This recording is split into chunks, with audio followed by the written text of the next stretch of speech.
What's going on, Blerds, nerds, and everybody in between? It's your boy Wyatt, the Sensei of the Syndicate, back here with another episode of With the BS. And today we are talking about Batman Unburied. It is a wonderful, wonderful audio podcast that came out on Spotify that has a really wonderful story dealing with Batman.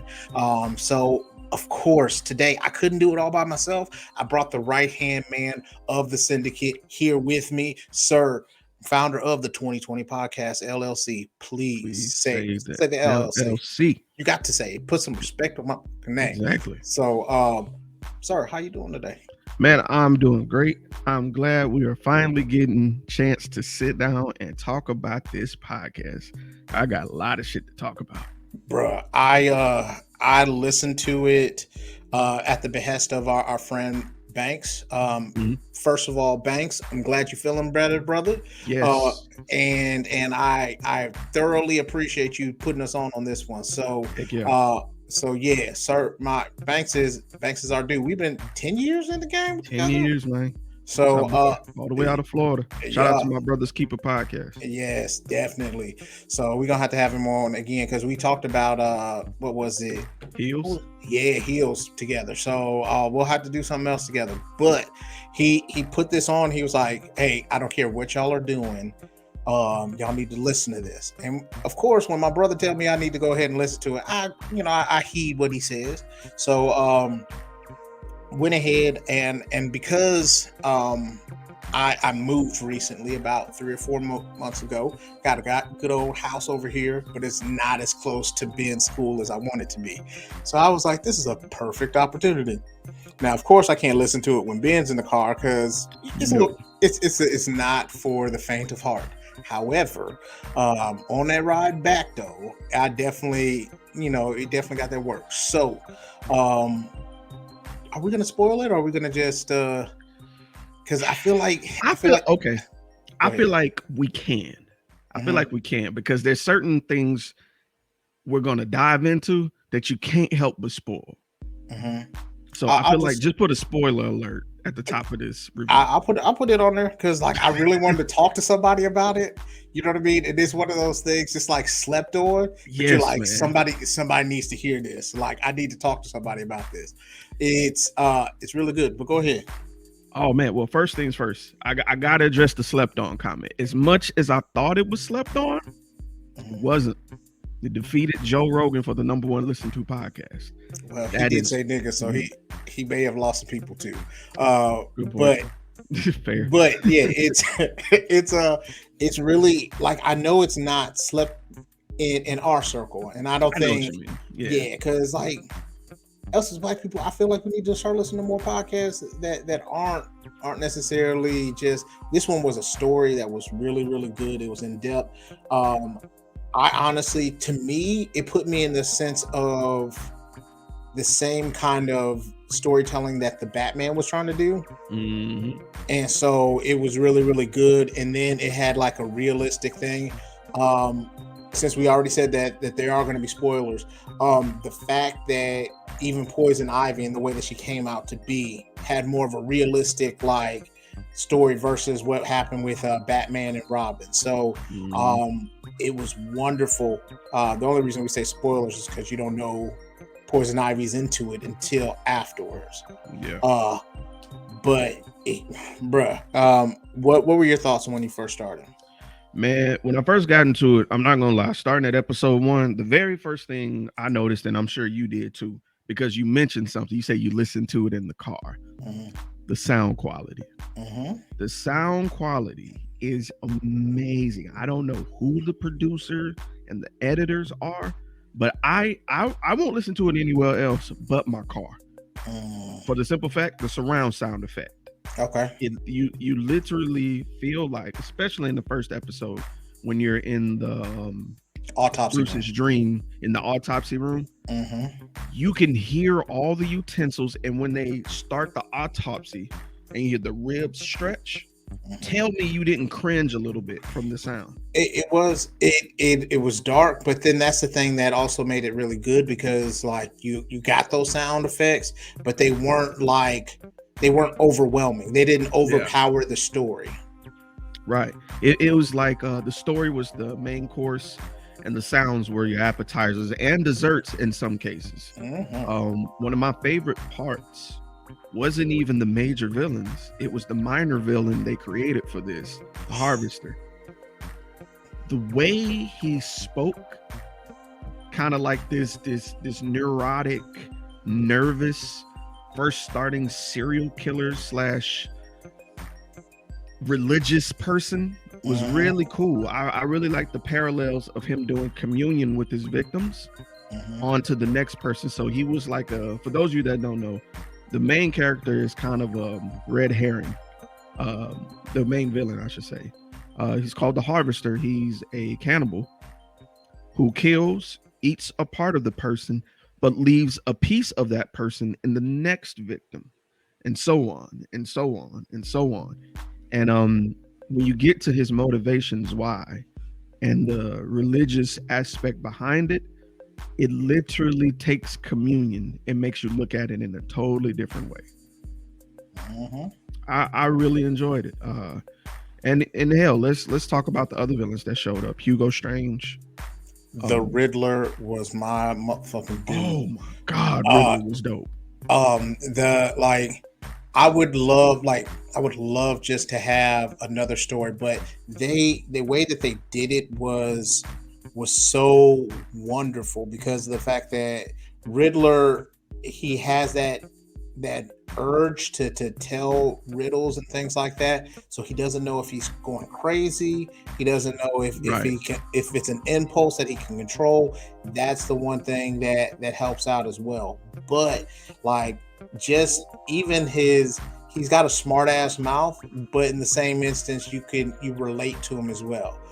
There's a part where the police beat the shit out of the Riddler. Very, very, very badly. And at that point, you feel for the Riddler. You know what I mean? Even you have people in the story, and you feel for the Riddler more than like some of the other characters. And you're like, man, listen, he's trying to do just good. That's it. That's all that he's trying to do. So it's really, really, really good. I liked it a lot.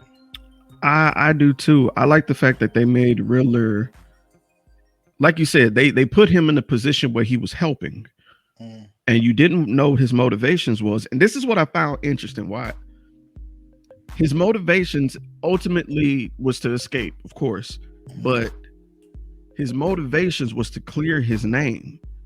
Because did you notice he doesn't like people taking credit for himself, like copying his style, which he really was pissed about with, the Harvester leaving clues.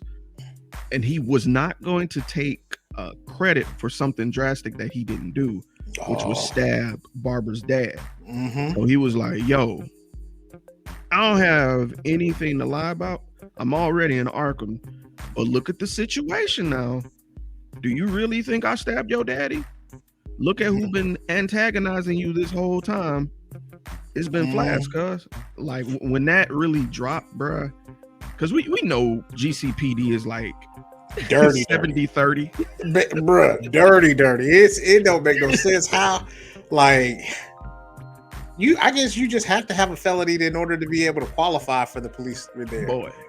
So it was crazy, bruh. So what was your favorite part, or if you had to give yourself a favorite character that you really liked, who would it be? Really, honestly, overall, no disrespect to Winston, Barbara. Okay. Barbara Gordon was my favorite. Her ability to work with Montoya and be able to finesse everybody, because she was just as, you know what I'm saying, I don't want to say crooked, but by any means necessary as everybody else in the story.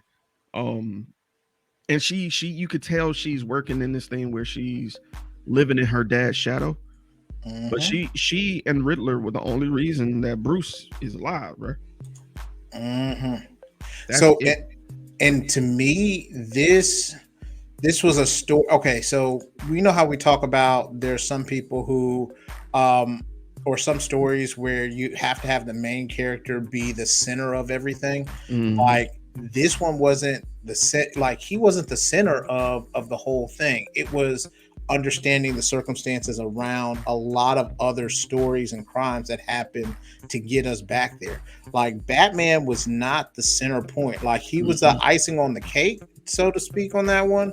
But like it to me, I was really happy because it was a detective series. Like it was who did it, why did they do it? Let's put these pieces together. And it was very much a drama for me because it wasn't just like it wasn't the Batman of like Batman and Superman or the Batman of the Justice League where he's just punching things. He literally had to work things out within himself and within everyone else that was in that story. I agree. Another part is just basically what you said. Batman was the connecting thread between everyone. From the Harvester, from Bruce's parents, to Barbara, to Ivy, to like even little stuff I enjoyed was when Bruce found out who Poison Ivy was, because this was her debut of sorts when she came out as Poison Ivy. When he listened to those tapes, bro, that whole episode, and like his reactions to what was occurring was what did it for me. It was for that second we were Batman listening to the traumatic past of Poison Ivy. So much as Barbara was my one, Poison Ivy was my two, because her dad was fucked up. Yeah, that wasn't bruh. He went. I think my top two would definitely it's Riddler and then Poison Ivy. Like Riddler was charming in a way, but he was a smart. He was. I think everybody's known a really smart person that's just a jackass or like an asshole. That's what he came off to me as. Like he's like, yeah, I did this. Like he never denies what he's done. He's like, however, you know what I mean? It was more like I just wanted to see if I could do it, and once I found out that I could do it, I wanted to see if somebody could stop me. And like there's a certain quality of being unapologetically you that makes it endearing. All right, and I'm gonna tie a reference in. I know you'll get it, but to me, he kind of reminded me of Triple H. Like Triple H always said, by any means necessary, he was going to win this championship. So when he hit somebody with a sledgehammer, when he paid somebody to run somebody over with a car, when all of these things happened, like it wasn't out of character for him to do it, because he always told you that he was going to be the best and he wasn't going to allow anyone to stop him. And so therefore, like you always knew that he was capable of, but he never really changed from that mindset, that personality of who he really was. And that's what I respected as more of a character, is like you're you no matter what the situation is. Very well said. I honestly can't add nothing to it. You very well said. Let me ask you a question. Yeah. As much as I enjoyed these 10 episodes, I'm gonna put you in an odd position. Who, in terms of a character, was omitted that you would have liked to have seen or felt their perspective on what was going on? Definitely Commissioner Gordon. Thank you. That's all I needed. I knew I was the only one. Because like the part of it was with them talking about him and things like that and how they ran him off. Like I really wanted to find out how they ran him off. Like I wanted to find out why, you know what I mean? Like, cause they were talking about he was in a drunken stupor now. He was an alcoholic.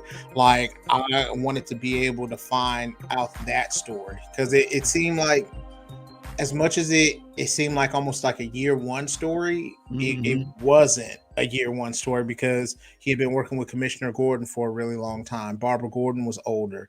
He had like a big ass Batmobile compared to, you know what I mean? So there was a lot of things that worked in his favor as far as that's concerned. But I think this story really works well because of the fact that it is a mystery. Like it makes me want to have more stories like this that are just mysteries, like, and it doesn't even have to be superhero related, because honestly most of the stuff wasn't like, you know, bunch them, beat them up, you know, all the rest of it. It was just a good mystery that you were trying to figure out. I agree, bro.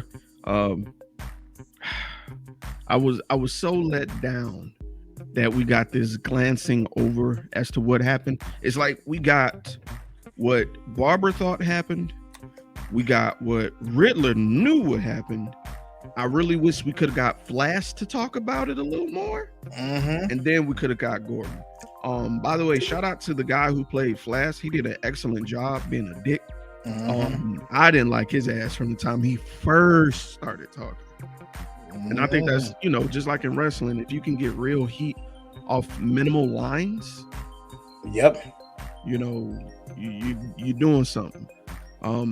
He gave all these kind of different vibes. It went from sexual predator vibes to homophobic vibes, because, you know, we all know Montoya's gay. And he kept alluding to them two being close, like in passing, making little slick shit comments.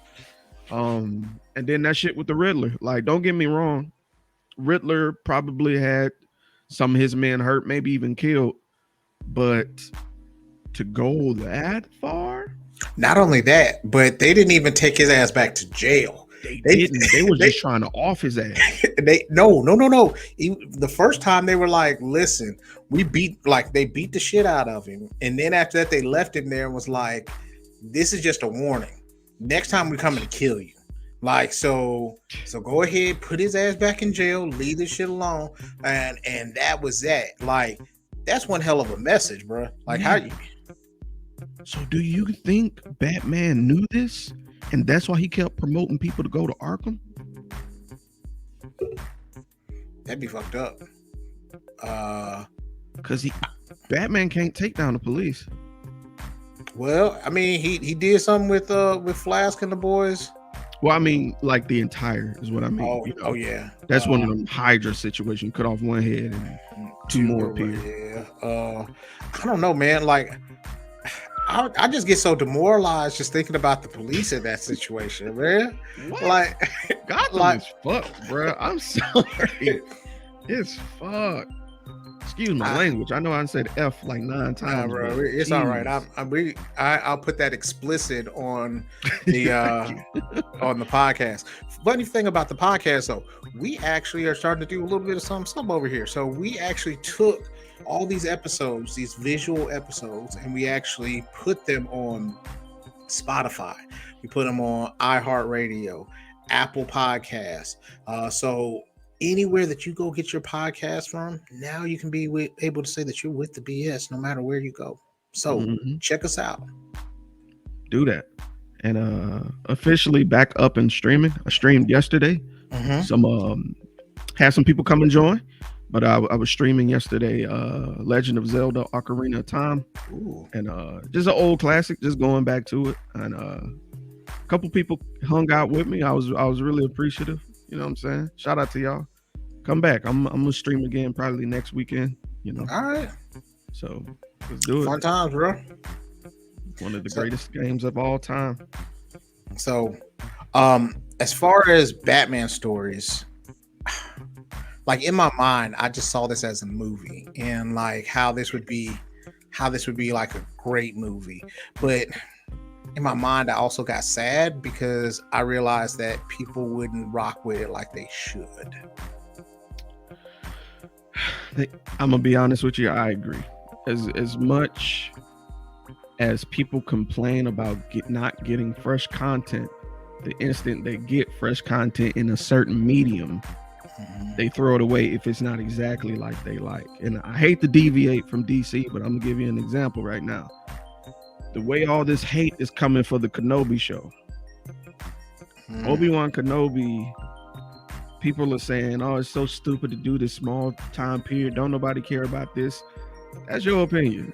Like, I'm so elated to not be seeing the same 6 characters every Star Wars movie, bro. Like the fact that go ahead. I'm sorry. I got a young Leia and an older Obi-Wan Kenobi who's a bit of a coward. He got hands, but he's a bit of a coward. He has bitch tendencies. He had bitch made moments. Especially, I'm gonna tell you what. I'm on episode 3. I just finished 3, so I'm moving on to 4. Obi-Wan let like 4 people die.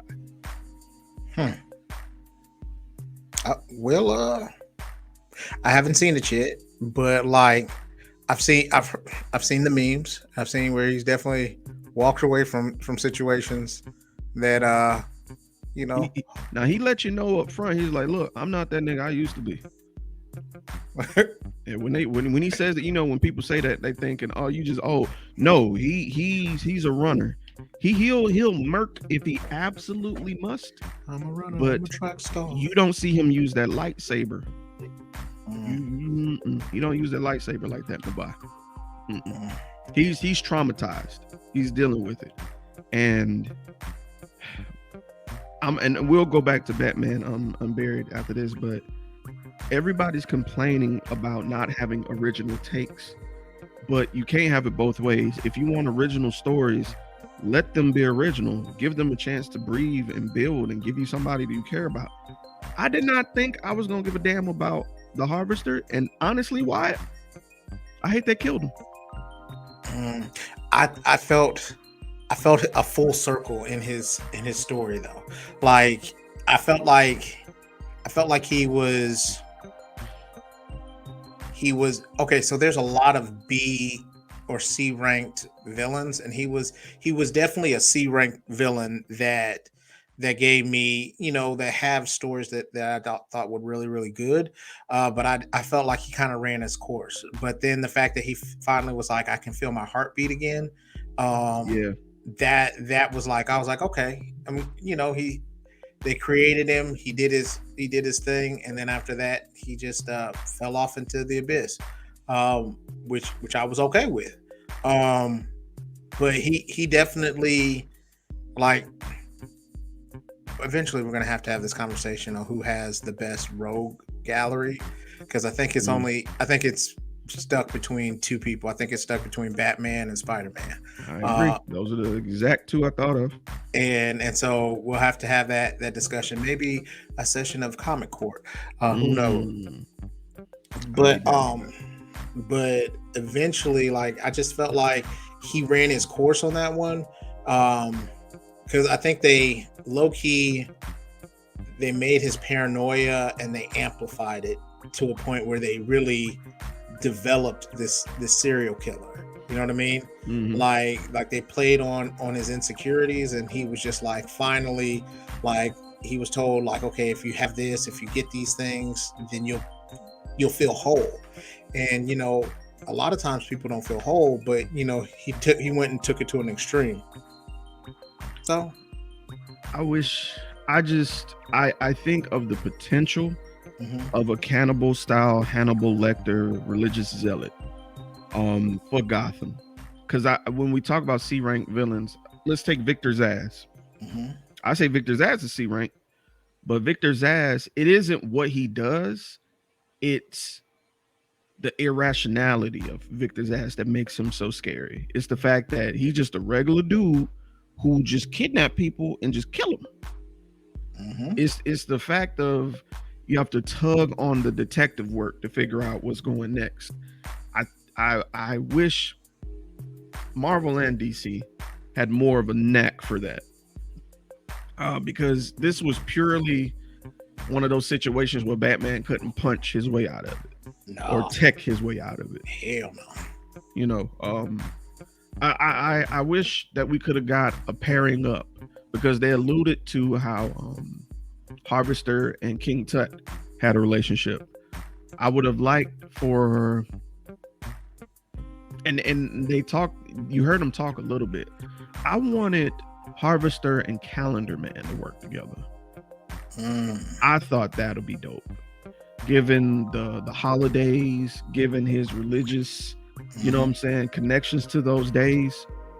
I would love to get that along with maybe a Scarecrow type situation, and just you know what I'm saying, something. I don't know, like call it the Three Wise Men or some shit. I don't know, but give me something where we use the minor pieces but make big situations for those characters.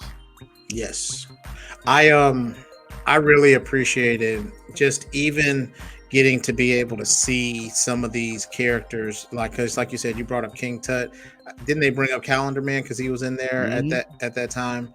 So like, and Doctor Strange, like, it's great to be able to see some of these other characters, and I would love for them to have something where you have regular situations, you know what I mean, where they're not directly causing the chaos, they're indirectly doing these things, because each one of them played their part in kind of creating the harvester in that way. King Tut did, definitely Poison Ivy, definitely Doctor Strange, and I'm sad that they got rid of Doctor Strange as early as they did too. Man, that's but I get why they did it, because once they found out that Bruce Wayne was Batman, you know, you can't just have a nigga just walking around with that kind of common knowledge. Loosey goosey. Yeah, you know what I mean? Somebody had to get got for it. So I get that part. I just wanted to see more of the psychological, the mental aspects of it, where you just be fucking with him. But I do want to talk about this. We got to talk about Winston Duke as Batman. I think him as Bruce Wayne had the coolest, chillest, like, swagged out voice. You know, he's not up there with Kevin Conroy, but like he definitely made the role his own. So I definitely appreciated that. But when I heard his Batman voice, I like that voice was entirely that was a dark ass voice. Like you just it was definitely Christian Bale in The Dark Knight. His take on that. At first it was jarring because I was like, what the fuck is wrong with his throat? But do you realize, like, I feel like they played into this. Batman isn't, how do I say this?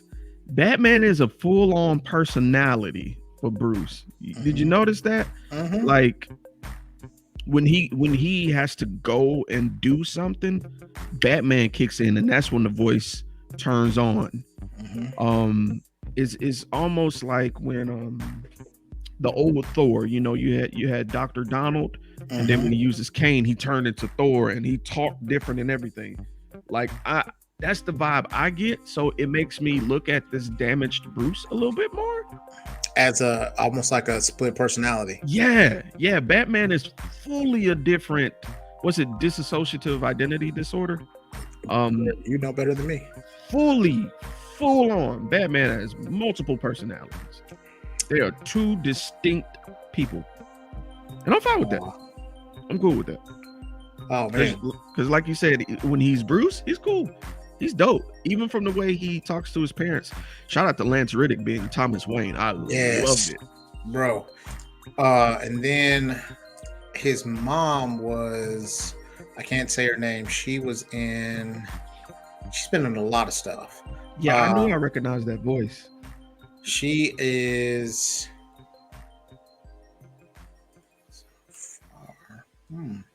So she was in Castlevania. That's why you probably recognized her. Okay. And she's also been in. She's been in a lot of stuff. I think she's the voice of Cat Grant in the Reign of the Superman. She's been in that a whole lot. And yeah, she's in a lot of stuff, bro. I'm just in her IMDb right now. I can't. Her face is familiar, but I don't remember where she's been in. Well, regardless, she did amazing. Lance did amazing. And for those of you who don't know who Lance is, if you played Destiny and you remember Zavala, the Blue Titan, him. Or if, what was the show he was on? He's been on a few too. Who are you talking about? Which one? Lance Reddick. Oh yeah, he's perfect example. So he was actually the in John Wick.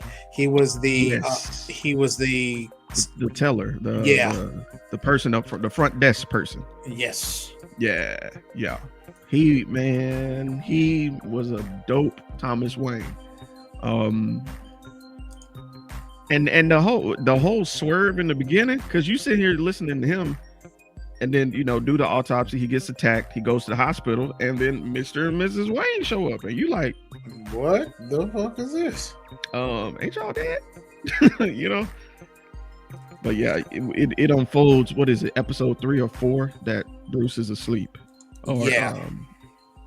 Essentially asleep, due to Hugo Strange's suggestion and Poison Ivy's hallucinogenic spores or whatever. But yeah, that, man, go listen to this shit, y'all. If y'all listening to us, y'all have made it to the 30-minute mark of us talking, bruh, go listen to it. I don't care who Spotify you got to get a hold to. Jeremy, this is his Martha Wayne. Yeah, she's gorgeous. I've seen her before. I don't know where to put. Like, she's been in stuff where you're just like, oh, I know she's been in. This is gonna sound really fucked up, but I'm gonna say it anyway. She looks like if Willem Dafoe had a black wife and they had a kid. She has to have the teeth though, in order. Yeah, you can't see them. You can't see them, but I see the eyebrow structure, the nose, and the cheeks, and the mouth. Yes, yes, in the mouth. Well, I went there with you, so it's okay though. See, makes me know I ain't crazy. So, yeah, man, it was a really, really good it's a really good thing. Now, rated out of 10. Got to put the pressure on you. I'm gonna say like a 9.2. You know what I mean? Like it's not a perfect 10, but like it's really, really good. You know what I mean? And the points that we talked about, like having some Commissioner Gordon stuff, being able to really, because like Flash didn't really get any justice. Like, you know what I mean? He got punched up a little bit, but that was it. I wanted something else. And plus, I think they rushed too close to putting Barbara as Batgirl, Batwoman. So I don't really want to see that. Funny thing though is, Vicky Vale, the voice of Vicky Vale, is the voice of, she plays Alloy in Dawn of the Rising, New Dawn, whatever, the dinosaurs with the dinosaurs and the mechanical dinosaurs and shit like that on PlayStation. I haven't checked Horizon New Dawn. Oh, yes. Holy shit. That's what's up. They had a lot of people. Yeah, this was a loaded card. That's the wrestler fan talking to me. This cast was dope. And then the Harvester was, you remember playing Star Wars Unleashed? He was Star Killer. That's who that was. That's Star Killer? That's Star Killer. That's fucking fire. But he's really good at doing a lot of different voiceovers. He's not only done that, but also with DC, he does like an RPG game, a tabletop game. Fun fact: we're getting ready to start our season of tabletop turnover. I don't know the name is. We're working on the name, but it's going to be something. And I want us to have a campaign that's kind of keeps going. So it's not going to be like a one and done, so that we can be able to continue to grow and have our characters grow as well. I think that would be dope. I'm with it. We're going to have to do a live session too one day. Just people to tune in and see us do our thing. But the thing is, you're not gonna want to stop after an hour. You know what I mean? You gotta commit like 2 to 3 of them things, bro. Like that's because it gets good. It gets good. I remember you put frog legs on your armor the last time, or was it? Was it frog? What was it? I didn't put frog legs on. It was some kind of animal, spider. No, it was rat bones. Rat bones, and I put the bat wings on me so I could be Batman. Yep. The bones times. Of the rats we defeated. So just to let them know. I gave it like a 9.2, 9.3. What about you? I'm gonna go 9.1 because we really deserved to get Commissioner Gordon. Like, you can't tell that story and not have Gordon and Flash have some sort of interaction, bro. And why did Gordon not say nothing about Flash? You know what I mean? Like, was he protecting his daughter? Like, this really makes me hope to God they get a second season. I think they will. But I want them to take as much time as they need to connect some of these dots to this next season, because it's a lot of unanswered shit that happened. You know what would be really good is, like, so Barbara becomes the man in the chair for Bruce, and then they find out that, and inevitably Batman's going to get into some kind of trouble, and it's going to be while they're trying to figure out what happened with Flash, and then hopefully we do get a Jim Gordon, and then after that she has to kind of suit up. I'd be all right with that, but I don't want it too soon though. I'd be cool with that only if I find out where Robin is. True. Damn. What if in this one they don't have a Robin? See, this is why we need that season 2. It's too many things, bro. It's too many things. If they had to do another one of these, like another kind of audible story, what character would you like to see in the next one? Definitely Two-Face. You know me. You know how I feel about Two-Face. I definitely want Two-Face. Hold off on the Joker. Hold off. I'm going to say this, and it's going to be a hot take. Okay. I don't want them to do Joker. I don't want them to do Joker at all, because I feel like Joker's getting played off too much. Oversaturated. Yes. And so I'd rather... And I don't want a Penguin either, because I feel like that one's been done. Like, I'd rather them get some of these other people. Even, like, I would like to see a Mr. Freeze, but, before he falls in the vat and stuff like that. Like, he may just be a scientist that knows how to chill some shit out. You know what I mean? And just is doing stuff to be able to get through, to do funding so that he could be able to take care of his wife. Now that you say that, I could see Firefly. I think that'd be really easy for them to do, because absolutely Firefly would be great. Yeah. Serial arsonist. Yeah. Man, they got a lot to draw from, brother. Hell, even we could switch the game up. Let's get Deadshot. You know what I'm saying? Black Mask, like, man, it's so many, like, Black Mask. I don't even consider them minor. I'm gonna be 100 with you. Black Mask is a major villain to me, because the strings he got and the money he got, he's a problem. Or if we want to be a little bit more traditional, want to dive a little bit more, we could deal with the beef between the, you know what I'm saying, the Falcones and the Maronis. Ooh. If we want to introduce that, I think that'd be great. Because what if we find out that the only reason Flash is still there is because one of the crime families is heavily embedded into the police? You know what I'm saying? That would make sense to me. True.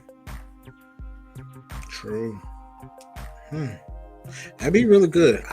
So if it couldn't be a Batman story, what other superhero would you like to have a story like this for? Sound wise? Simply because they hold my dog big time. Green Arrow. Okay. I think Green Arrow would be good. Or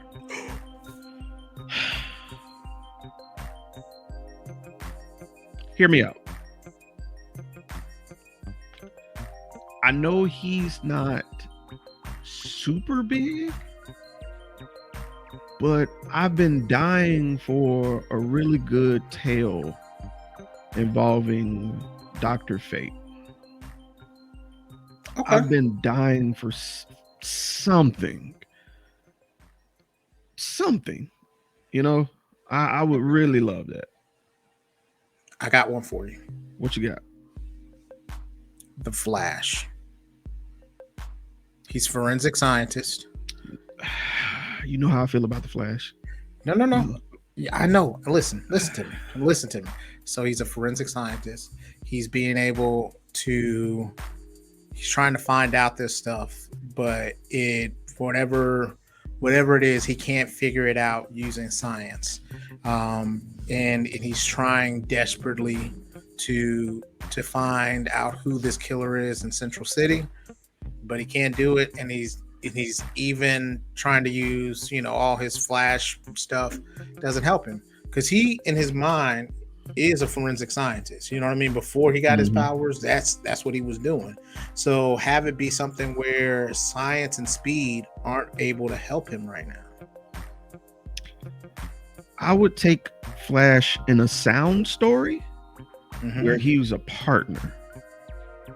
That's the only way I could probably listen to Flash right now. Because when I tell you CW ruined him for me. But don't think of it as CW, because if you think about it this way, you could go dark. I hear you. You could definitely go dark, because forensic is crime and dead bodies. Believe me, I hear you. And the thing is, if you're going to look at it that way, you got to look at all the bad stuff that they've done with Batman. So you didn't look at all that shit and was like, oh man, I don't want to listen to this because they just did, because I'm gonna put you out here. You didn't really care for the Batman as much, and so you still listen to this one and had an open mind to it. Right. So give Flash the same kind of, okay, here it is. All right, that or Wonder Woman. I could fuck with a Wonder Woman audible story. I could do that. I could do that. Hers would have to be more political. Yeah, I think you could hear like the combat too, like really well. Like, the sword. You can hear some shit get broke.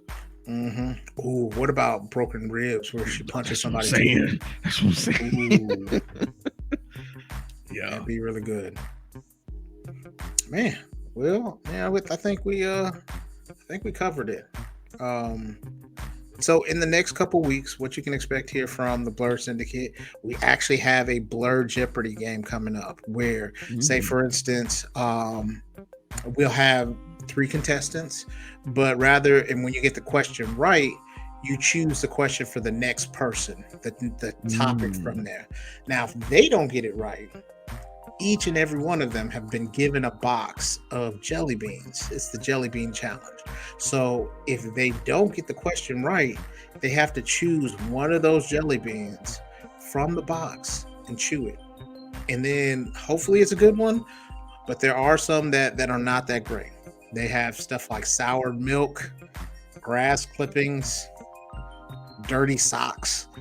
Nobody wants to eat those. So hopefully they get their questions right. And at the end of the game, whoever has the most points, they don't have to eat a jelly bean, but the other 2 contestants do. So it's all a game. It's all something that everybody can be able to play. The other thing that we're going to do, we're going to have a roundtable discussion about which community within the nerdom and the blerdom is the most toxic. Is it going to be like wrestlers? Is it going to be Star Wars? Is it going to be people who watch comic book movies and then complain about how they're not the same versus comic books? We're going to do all of that. And that one is going to be a fun episode too. There's going to be a lot of BS going on from that point, because there's a lot of us and there's a lot of different venues and things like that. So we got a lot of great things coming up going forward. Sir, what you got with the 2020 podcast? Well, we are finishing up. I think we got 3 more sessions for our Women on Marriage series, which was in response to the Men on Marriage series, which I'll probably be starting back up because a whole bunch of guys showed up and want to talk about it all of a sudden. Hey, I'm down. Squad Goals will be returning for another episode this month. Yes. Got some more Blerd Syndicate content coming, some more AMV mashups. What else? Some comic reviews coming up. Some hot takes, some 1 minute let's piss off people hot takes. And that's it, man. Just stay tuned in. And the The 2020 Podcast LLC. Go find us on TikTok. Go find us on IG, Spotify, wherever you listen to podcasts. Come find us. We out here. All right. The last thing that I think we are going to do, and this is going to be one where we go with the live crowd as well. We're going to have different shows, characters, and topics, and we're going to say whether they are overrated or they're underrated. So we'll have something where, say, for instance, I'll give this one. This is an easy one to Jeremy. Jeremy, do you think One Piece is overrated or underrated? Very much overrated. See, there we go. So some people are gonna be like, "That's straight BS." So we'll have stuff like that going on. Oh, and then we forgot about the X-Men thing that we're gonna do in 2 weeks. Yeah, 2 weeks we're gonna do something fun. So like, I'm gonna take all my friends from the BS. They're gonna send me a video. I gave them a list of about 20 X-Men and say, "Okay, tell me which X-Men you feel like you are," and I'm gonna try to guess. And I'm gonna tell you whether or not I think you're this X-Men or that man. And then after that, we're gonna play the video live so that I can be able to see whether or not I know my friends as well as I think I do. If not, I may be losing some friends as well. Who knows? Nah, you never lose us, bro. Yeah. You wanna know why? You wanna know why you never lose us? Uh-oh. Because you might be losing equipment though. Hold on. I almost lost my bike. Shit. It was almost all bad, bro. I just saw some shit detach. It was juggling everywhere. But what you were saying, sir. Oh, one thing you'll never lose. It left me. Damn. Damn. So just that quick. This is what 35 looks like. Bruh. It's not always great, but it's cool though. I had something swaggy to say, but it's gone. Well, before we gotta close it out here, I want to go ahead and say that we want you to be like the Hulk. We want you to smash that follow button, yes. And then we're gonna be like Morgan Stark. We're gonna love you 3,000. But until then, we want you to be just like the NWO and be just too sweet.